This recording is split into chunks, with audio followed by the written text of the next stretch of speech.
Assalamualaikum warahmatullahi wabarakatuh. Terima kasih. Sampai jumpa bersama saya.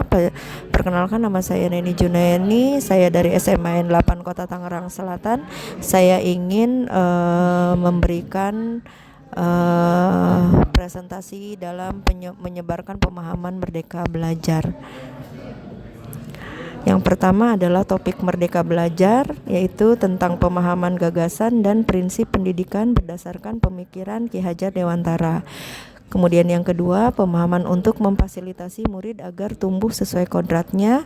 Kemudian yang ketiga, penerapan pembelajaran yang memerdekakan peserta didik.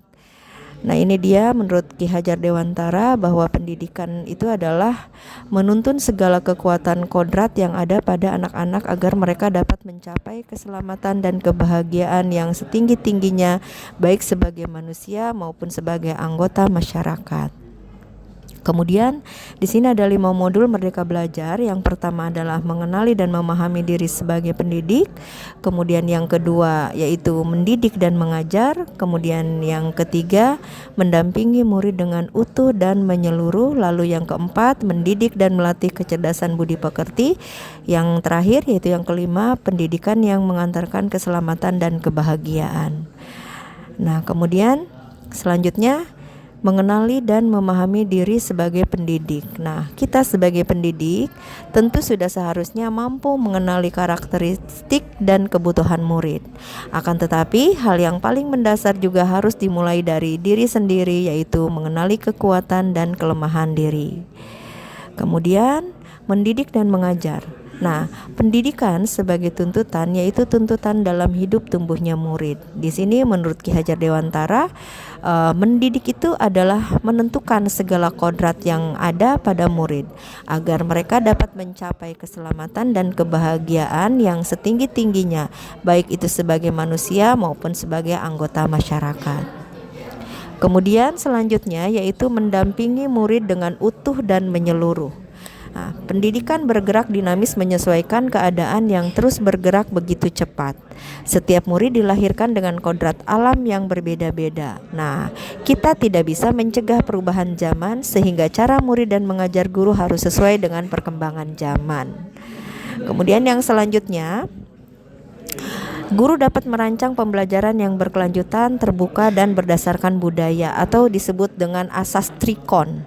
Nah, dalam pemahaman kontinu bahwa pengembangan yang dilakukan harus berkesinambungan, kemudian dilakukan secara terus-menerus dengan perencanaan yang baik. Lalu konvergen itu pengembangan yang dilakukan dapat mengambil dari berbagai sumber di luar. Lalu yang ketiga, konsentris. Konsentris itu pengembangan pendidikan yang dilakukan harus tetap berdasarkan kepribadian kita sendiri.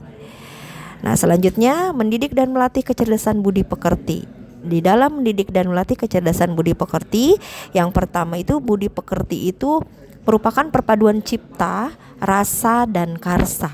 Kemudian yang kedua, budi pekerti murid dibentuk dari sekolah, keluarga, dan masyarakat. Lalu yang ketiga, kodrat anak diibaratkan kertas yang sudah terisi. Kemudian selanjutnya yaitu pendidikan yang mengantarkan keselamatan dan kebahagiaan. Nah, pendidikan sejatinya dapat mengantarkan murid untuk keselamatan dan kebahagiaan. Pendidikan tidak hanya memberikan informasi dan pengetahuan saja, melainkan pendidikan juga harus mendorong murid untuk menemukan pemahaman bermakna yang relevan dengan kehidupan. Lalu, nah, itu yang dapat saya sampaikan.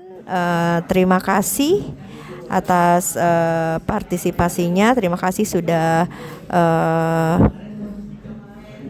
dapat mengikutinya. Ini adalah aksi nyata 1 dalam PMM Merdeka Belajar. Wassalamualaikum warahmatullahi wabarakatuh.